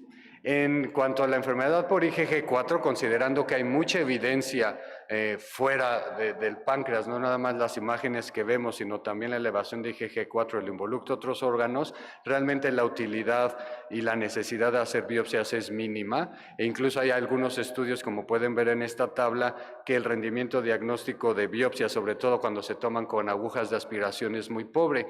Han evolucionado las agujas que utilizamos por ultrasonido endoscópico y podemos ya simular incluso obtención de tejido tipo agujas Trucut, pero aún así en esta enfermedad asociada a IgG4 no suele ser tan necesario comparado con esta otra. En esta otra entidad, que es la idiopática ductocéntrica o antes pancreatitis autoinmune tipo 2, los criterios diagnósticos suelen ser un poco más difíciles de cumplir. Sí puede haber estas imágenes de crecimientos difusos o focales del páncreas, pero contrario al anterior no vamos a tener tanta evidencia colateral, no vamos a tener elevación de IgG4 como quisiéramos, no va a haber involucro de otros órganos, y entonces aquí sí, muchas veces la histología es necesaria y para eso hay diferentes formas. Lo ideal probablemente es por ultrasonido endoscópico, y lo que se debe buscar o pedirle al patólogo es que nos reporte o la presencia de un infiltrado rico en neutrófilos o estas lesiones granulocíticas epiteliales. Hay algunas otras formas indirectas de poder sospechar o incrementar nuestra sospecha diagnóstica, y es a través de algunos datos que nos pueden dar los estudios de imagen. Se ha visto que también puede haber estos halos hipodensos o hipointensos en imagen, ya sea de resonancia o tomografía. Puede haber un incremento difuso en el grosor de las paredes del colédoco o del conducto pancreático, incluso hay una hipercaptación de medio de contraste. Como pueden ver abajo, a pesar de que hay una estenosis de colédoco, no suele haber una dilatación tan significativa en la vía biliar proximal, y también aunque hubiera una masa en la cabeza de páncreas, el conducto pancreático no suele dilatarse. Entonces, uniendo todas estas evidencias es como podemos incrementar nuestra sospecha diagnóstica, y esto es aún también algunos estudios que demuestran esto. El ultrasonido endoscópico nos puede ayudar a diferenciar o detectar diferencias entre pancreatitis asociada IgG4, pancreatitis idiopática ductocéntrica o incluso cáncer de páncreas. Y generalmente es buscar alteraciones que pueden estar en los conductos, ya sea una pared hiperecoica, una pared engrosada, datos de colangitis esclerosante, el anillo peripancreático, con el ultrasonido endoscópico estos conductos irregulares o incluso ausencia de dilatación del mismo. Este es un ejemplo de un caso que tuvimos, y generalmente esto puede ser como se observe normalmente. Son pacientes que llegan con una masa pancreática, se hace un PET-CT incluso y se observa hipercaptación. Obviamente hay estenosis del conducto colédoco distal, pero en el ultrasonido observamos que había una dilatación incipiente del colédoco, pero con un engrosamiento difuso de las paredes, y esto junto con todo un abordaje para descartar la presencia de cáncer de páncreas y una biopsia que nos demostró que había muchos neutrófilos y estas lesiones granulocíticas, pudimos llegar a la conclusión de que el paciente pudiera tener una pancreatitis idiopática ductocéntrica. Dimos tratamiento con esteroides y todo se resolvió. Este es un estudio que hicimos en el instituto, y es lo que les decía: para poder diferenciar o incluso detectar pancreatitis idiopática ductocéntrica sin la necesidad de biopsia, porque puede ser que no sea tan fácil realizarla, estos pacientes van a presentarse en su mayoría con dolor abdominal, cuadros recurrentes de pancreatitis aguda, sí puede haber involucro a otros órganos, enfermedades autoinmunes, y típicamente no hay tanta dilatación del conducto pancreático. Entonces, todo esto en conjunto nos puede ayudar a diferenciar de masas asociadas a cáncer de páncreas o masas asociadas a pancreatitis crónica. Y esto es más o menos lo que generalmente se sabe, o cómo se puede diferenciar una de otra. Si hay cambios o modificaciones en cuanto a la distribución demográfica en continentes, una va a afectar más a hombres, en otra la afección de hombres y mujeres es igual. La presencia de dolor abdominal pueden ver que varía, al igual que lo que ya les había comentado en cuanto a los niveles de IgG4 y algunas otras alteraciones histológicas, pero típicamente todas van a responder a esteroides. Y este es un ejemplo de cómo una lesión que pudiéramos sospechar que fuera un cáncer que incluso estuviera invadiendo el tronco celíaco, después de hacer un abordaje diagnóstico pertinente y dar la prueba con esteroides, todos estos cambios desaparecen. ¿Qué hay de estas nuevas fármacos que se utilizan cada vez con mayor frecuencia en el tratamiento de cáncer? Bueno, estos se van a asociar a muchas alteraciones inmunológicas, porque lo que hacen estos es, de forma muy coloquial, es quitarle el freno al sistema inmunológico. Entonces liberan toda la respuesta inflamatoria del sistema para obviamente atacar a las células neoplásicas, pero aún así van a afectar algunos otros órganos de nuestro sistema. Entonces, los principales que se utilizan son estos: los inhibidores del antígeno 4 de linfocitos, el inhibidor de muerte celular o el inhibidor del ligando de muerte programada, y esos son algunos ejemplos de los más utilizados. Generalmente se utilizan o se ven más en terapias para cáncer de pulmón o de melanoma, y hay algunas combinaciones. A nivel del tubo digestivo, lo que más afecta es el colon a través de colitis con sangre, diarrea y en ocasiones el páncreas. Las formas en cómo se catalogan estos efectos adversos es por diferentes grados, porque esto, como les voy a mostrar más adelante, va a determinar la manera de tratar a los pacientes. Entonces puede haber esta terminología de grado leve o una afección grado 1 cuando los pacientes realmente están asintomáticos. Grado 2 o moderado, hay elevación sobre todo a nivel del páncreas de amilasa o lipasa sin ningún otro síntoma. Ya cuando se incrementa y pasa a ser una reacción reacción adversa grave, la elevación de amilasa o lipasa es mucho mayor, empieza a haber dolor abdominal, sí puede haber vómito y esto ya implica que debe de haber una atención médica inmediata y conforme esto obviamente va avanzando llega a haber necesidad de una intervención urgente y los casos más graves culminan en muerte. Entonces, estas pancreatitis asociadas a inhibidores de los puntos de control, la incidencia afortunadamente es baja, al menos de pancreatitis la observamos que ocurre en menos del 2%, sí, también la elevación de lipasa tampoco es tan frecuente, no llega ni al 3%, y los mayores factores de riesgo o la mayor asociación es cuando se empiezan a hacer combinaciones de estas terapias, sobre todo en cáncer de pulmón y en melanoma. El tratamiento, les decía, va a depender de la gravedad. El manejo de la pancreatitis aguda va a ser igual que cualquier otra pancreatitis. Cuando la lesión se cataloga como un evento adverso grado 1, realmente no se requiere hacer nada. A veces solo se les recomienda suspender el tratamiento algunos días o semanas. Cuando la lesión incrementa y hay elevación de amilasa o lipasa, sí se debe de suspender de manera más prolongada el tratamiento con los inhibidores. Si los síntomas no mejoran después de una semana, ahí sí es recomendable utilizar esteroides a dosis relativamente bajas y después de que se resuelva se pueden reiniciar los medicamentos. Cuando ya el evento se cataloga como grave o grado 3, se debe de suspender de manera permanente el tratamiento inmunológico, se deben de utilizar dosis altas de prednisona a razón de 1 o 2 miligramos kilo al día o el equivalente y disminuir obviamente progresivamente a lo largo de un mes. Otras opciones, si no se tiene esto o se quiere ser un poco más agresivo, se pueden dar bolos de metilprednisolona o incluso si se llegan a utilizar algún otro tipo de medicamentos, incluso anticuerpos anti-TNF.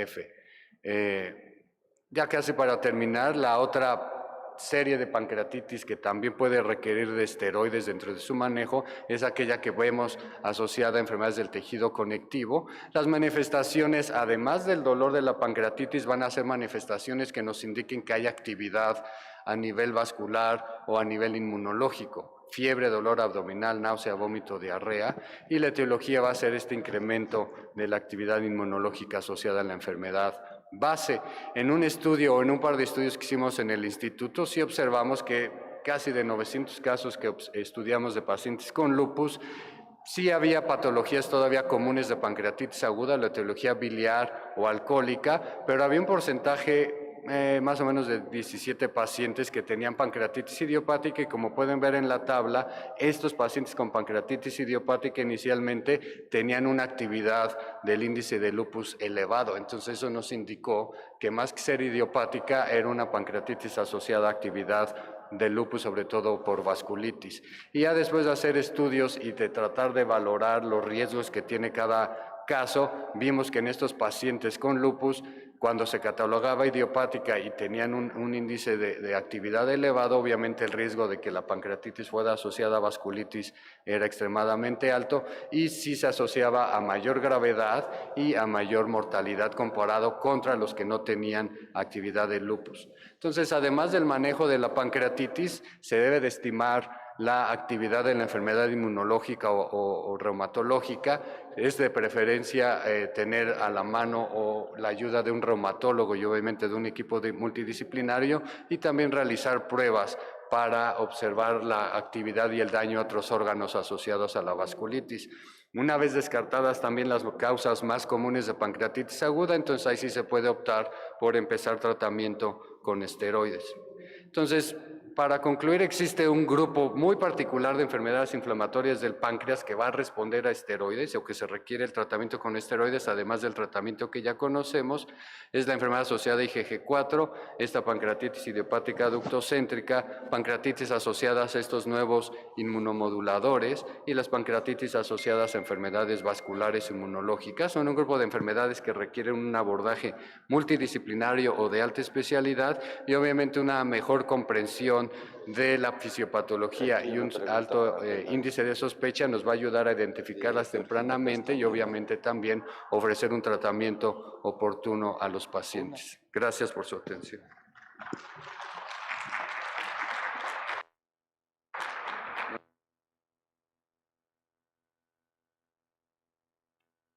¿Podrán desinfectar esto?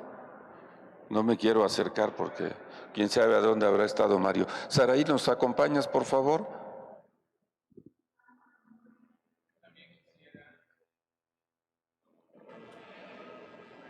Quisiera pedirles al doctor Aguilar Álvarez, al doctor Valenzuela Leiva y a la doctora Matea Subiramontes que subieran al estrado, y a todos los que están hasta atrás, como dice Luis Uscanga, vénganse porque se va a poner bueno. Creo que esto es un verdadero simposium, que de un problema puede surgir una oportunidad. Realmente es lamentable que la American Gastroenterological Association no haya participado, y eso deberemos de corregirlo de alguna manera. Pero luego también creo que esta es una gran oportunidad para la asociación, y como está de moda decir que es un hecho histórico, que es un simposium de la Asociación Mexicana de Gastroenterología, yo diría y subrayaría de gastroenterología, porque hemos visto hoy cómo de la cirugía que todos hemos visto que se hace en páncreas y que el maestro Campuzano perfeccionó, está surgiendo conocimiento y aprovechamiento de la tecnología que hacemos uso los gastroenterólogos para tener un abordaje completamente diferente de las enfermedades pancreáticas autoinmunes, pero además descubriendo enfermedades autoinmunes o genéticas o infecciosas con manifestaciones autoinmunes que nos dan la oportunidad de decir, qué bueno, se necesitan los doctores, pero además necesitamos conservar la sana distancia. Yo les pediría a todos los invitados que conserven un lugar por separado, y tenemos pocas preguntas, de tal manera que sí quisiera invitar a la audiencia presente a pararse y hacer preguntas. Luis, si quieres mencionar la primera pregunta que recibimos. No, yo le pediría a Aldo sus comentarios. ¿Lo quieres hacer en un Sí, yo quisiera honrar a los médicos jóvenes que han presentado hoy su deseo de participar de forma científica en la asociación, toda vez que esto es un congreso y no un curso precongreso, hacerles preguntas sobre sus trabajos, ¿no?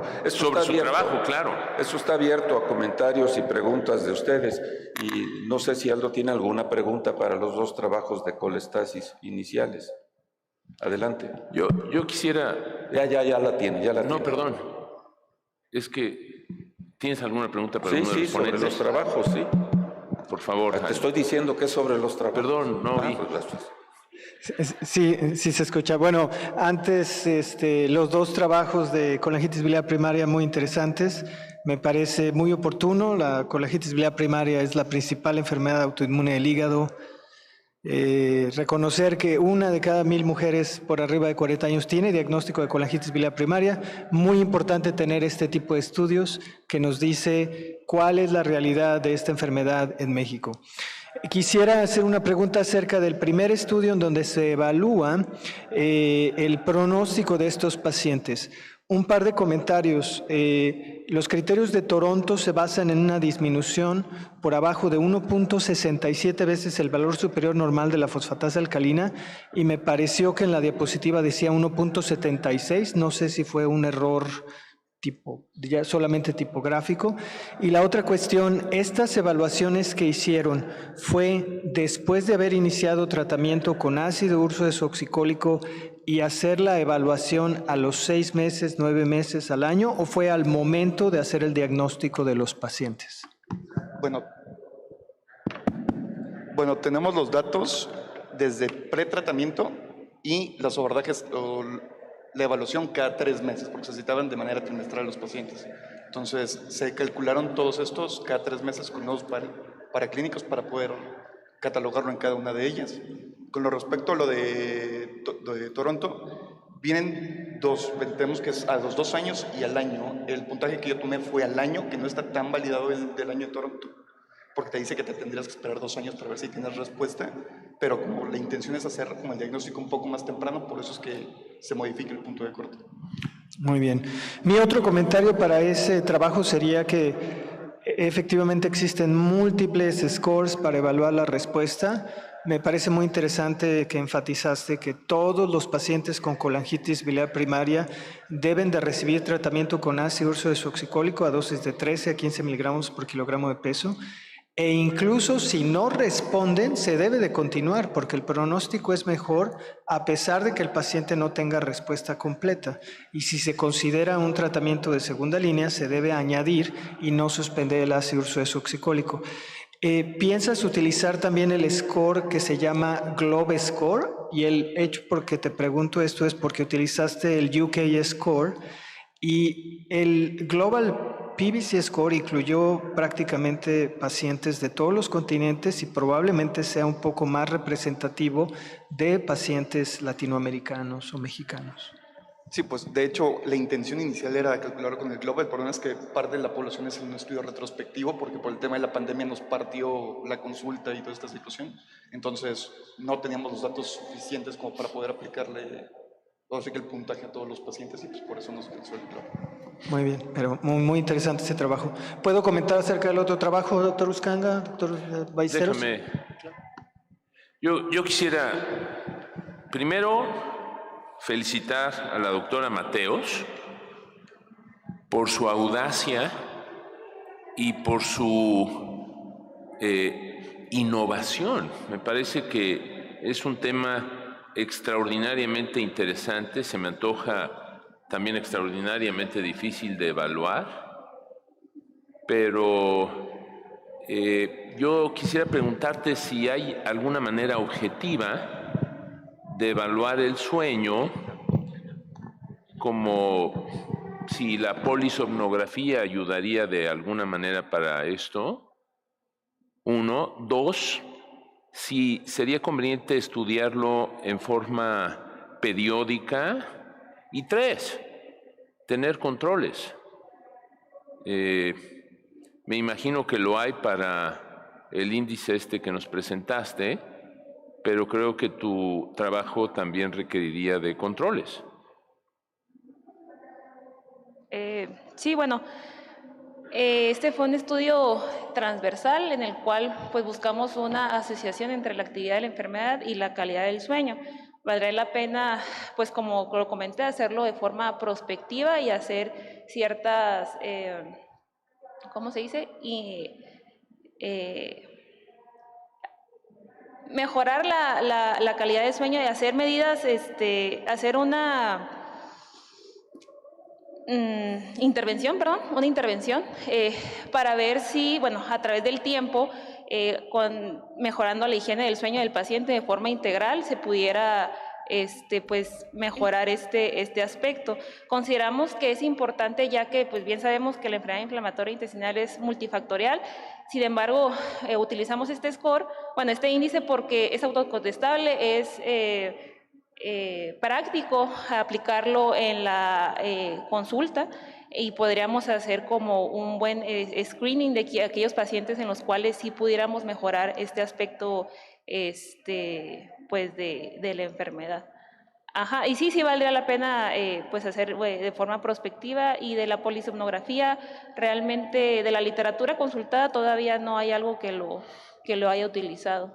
Es algo fresco, nuevo, interesante, y creo que lo que dices es lo que estaría padre, que hubiera una intervención con placebo, a lo mejor en forma prospectiva y entrecruzada con los mismos pacientes, para ver qué tanto es su enfermedad inflamatoria intestinal, el grado de su actividad inflamatoria intestinal, o si tienen problemas, bueno, ya no me meto en ese problema. Luis.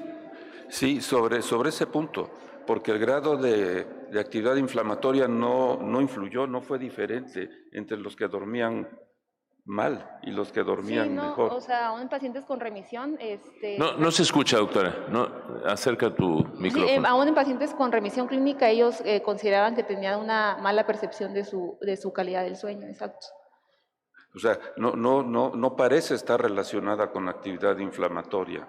Porque bueno, en cuanto a eso, sí hay muchos pacientes que, sobre todo con colitis ulcerosa crónica idiopática, tienen evacuaciones nocturnas frecuentes y duermen muy mal, pero en tu trabajo no mostraron eso. No, pues valdría la pena hacer. Pero de nuevo, creo que es una oportunidad. Oye, no le estoy preguntando a ella. Yo sí la estimularía a que mantuviera una línea muy fresca, difícil, pero que tiene potencial.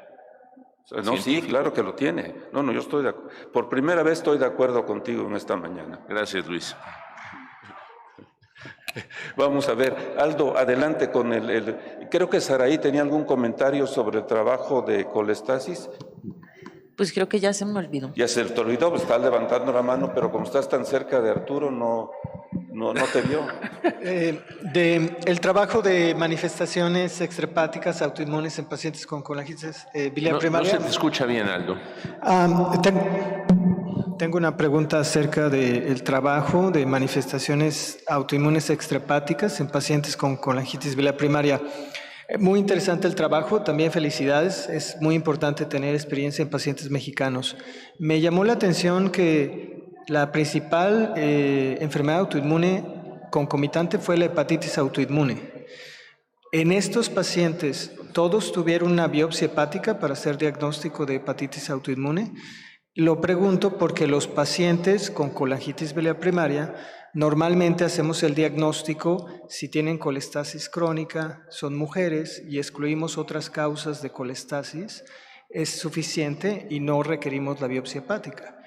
Y es imposible hacer diagnóstico de hepatitis autoinmune sin una biopsia hepática. Entonces, ¿a todos estos pacientes tuvieron biopsia hepática?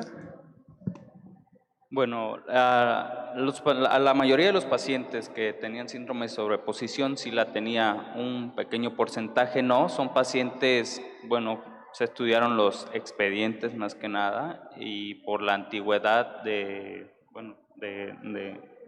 cuando se encontraron, o sea, no tenemos los expedientes físicos, he consultado los electrónicos y no encontramos en algunos el reporte de la biopsia.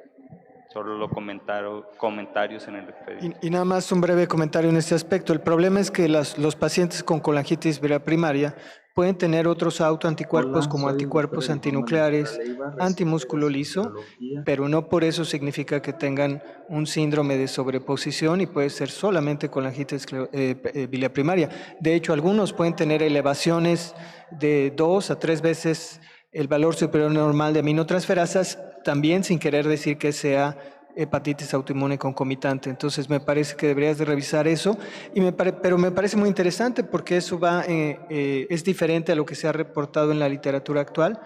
De hecho, la doctora Saraí reporta que la principal manifestación autoinmune es el síndrome de Sjögren, una serie bien caracterizada de pacientes con colangitis biliar primaria. Pero en general, muy, muy bien el trabajo. Saraí, gracias. Saraí te quería la palabra. Sí, justamente esa observación agregada a la frecuencia de anticuerpos antimitocondriales positivos que tuvieron de 75% haría pensar efectivamente en que ahí hay pues algunos, faltarían algunos criterios diagnósticos definitivos para antimitocondriales, deberían tener el 25% de biopsias cuando menos para confirmar el diagnóstico y de manera inicial pudiera confundirse por el proceso inflamatorio. A veces es inevitable y lo que vemos, no sé Aldo, es que con el tiempo iniciando tratamiento lo que predomine como que ya vira para una sola enfermedad, no sé si ustedes han visto eso. Y también, ahora sí ya me acordé del comentario del trabajo previo.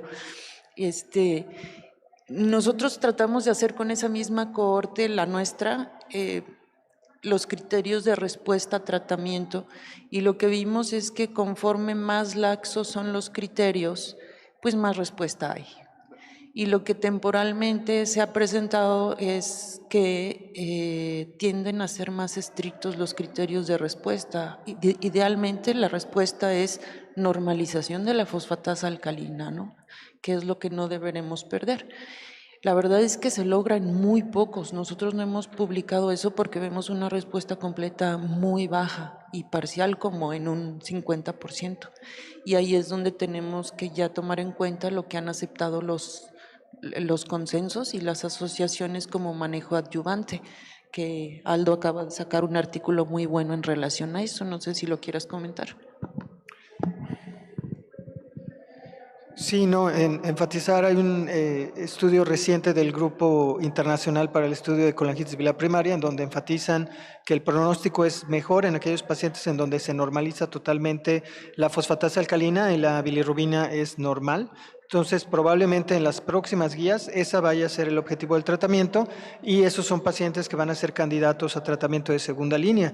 Y ya que en México está disponible el bezafibrato, me parece que sería, o algún otro fibrato, me parece ser que sería un nicho de oportunidad para hacer estudios prospectivos bien seleccionados y corroborar que estos medicamentos son útiles para mejorar el pronóstico de estos enfermos. Yo quisiera saltar un poco de lo que ya está establecido y me llamó la atención en los primeros trabajos presentados, tanto por el doctor Aguilar como por el doctor Valenzuela, un hecho que me parece que para los que estamos en la trinchera clínica es muy importante considerar en este tipo de enfermedades autoinmunes, donde cada vez más las enfermedades por IgG4 tenemos que reconocerlas. ¿Cuál sería el dato epidemiológico que te hiciera pensar que una colangitis no es una colangitis autoinmune convencional de una colangitis asociada por IgG4? Esa sería mi pregunta para ustedes, porque lo mencionaron indirectamente en sus presentaciones. Pero, sí, pues. Así, puntual. Pues es que de entrada... Lo hay. O sea, no hay un dato. Dime, ¿cuál es la diferencia entre las colangitis biliares primarias, las colangitis esclerosantes, con las colangitis asociadas a IgG4? Siempre se puede decir no sé, porque hoy tenemos gente que sí sabe. Doctor Valenzuela, con tu elocuencia que nos demostraste y que agradecemos. Pues la diferencia yo creo, en el caso de colangitis por IgG4, pues la respuesta la va a tener esteroides, no precisamente... Esa es una, pero antes que eso, o sea, no le vas a dar esteroides a todos. No. Bueno, eso me da oportunidad de preguntarle a Mario la oportunidad y la importancia de las biopsias en estas enfermedades inflamatorias linfoplasmocitarias, con la complejidad fisiopatológica que hay, donde hay posiblemente algún gatillo infeccioso en algunos de ellos, probablemente también genético. Es muy complejo estas enfermedades de IgG4.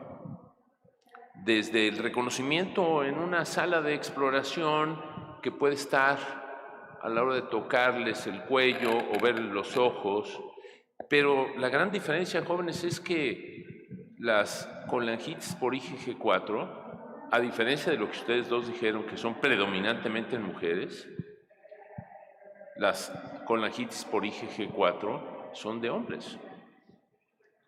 Pero Mario, con esta nueva tecnología que tenemos y que tú has traído y que cada vez más vemos, los que no supimos ni cómo prender un ultrasonido, ya no digas endoscópico, porque Luis y yo vivimos antes del ultrasonido, ¿de qué manera podemos confiar, más allá de la necesidad de tener una biopsia, en enfermedades tan complejas como puede ser aortitis, que no está fácil hacer una biopsia en la aorta, pero lo hay, en el riñón o en el páncreas, guiados por ultrasonido. Lo mencionaste, pero la pregunta es, ¿piensas que el TruCut, la biopsia TruCut transendoscópica te podrá dirigir a espacios ductulares sospechosos de afección por IgG4? Sí, afortunadamente hacer el diagnóstico de una enfermedad sistémica asociada a IgG4 pues, se puede apoyar mucho con la determinación de estas inmunoglobulinas en suero y eso hace que una biopsia no sea necesaria. El 85% de los pacientes con enfermedad asociada a IgG4 las va a tener elevadas, entonces eso más los datos que veamos en imagen y esta recabe y recabe información que están engrosados los conductos de manera homogénea y generalizada, todo eso va apoyando el diagnóstico y hace que la biopsia sea menos necesaria comparada con la otra pancreatitis que les mencioné.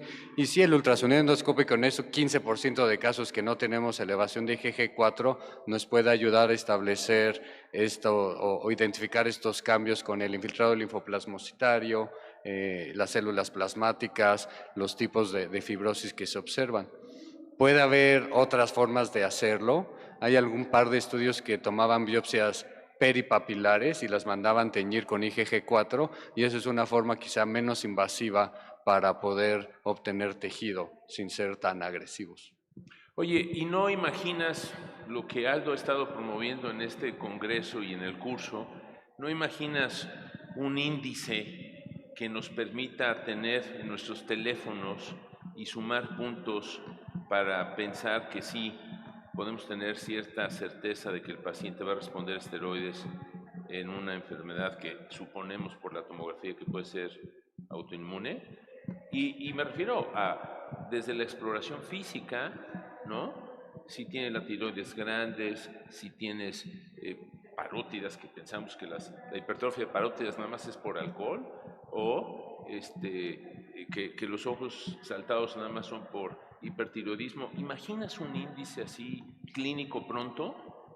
Digo, sí es factible, el problema es que los mejores rendimientos diagnósticos se obtienen cuando tenemos muchos datos. Entonces, si de pronto un paciente, que es como solemos verlos, tiene uno o dos datos ahí dispersos, el rendimiento diagnóstico baja mucho y realmente como uno de los diagnósticos diferenciales es cáncer, si realmente no se tiene la certeza, es mejor no dar tratamiento y manejar ese paciente como si fuera cáncer hasta demostrar lo contrario. Ese es el detalle que ha limitado mucho el promover tratamientos empíricos de esteroides, ¿no? Porque no estamos hablando de, bueno, si falla el esteroide ya fin del asunto, o sea, podemos estar tratando erróneamente un cáncer de páncreas, por así decirlo, con esteroides y retrasar el manejo si es que son masas potencialmente resecables. Y más allá del cáncer, los linfomas, porque incluso en las biopsias necesitas inmunohistoquímica para saber si es una enfermedad por IgG4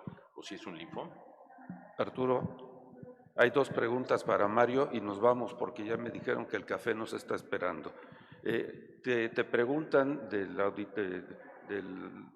nuestros participantes por Zoom que si además de los esteroides les das enzimas pancreáticas a los enfermos con pancreatitis autoinmune. No, no de inicio. El tratamiento de reemplazo con enzimas pancreáticas va a depender cómo queda, por así decirlo, el páncreas después del manejo. Hay pacientes que se atienden tempranamente y no desarrollan ningún tipo de pancreatitis crónica o insuficiencia pancreática.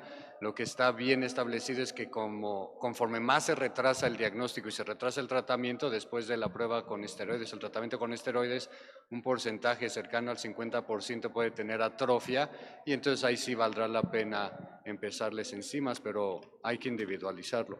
Y la segunda pregunta que viene de otro participante es si hay diferencias en la edad entre los dos tipos de pancreatitis. Sí, quizá pasé muy rápido esa diapositiva, pero la pancreatitis asociada a IgG4 se ve por ahí de la sexta década de la vida y la pancreatitis idiopática ductocéntrica se observa por ahí de los 40, 45 años, incluso en personas menores.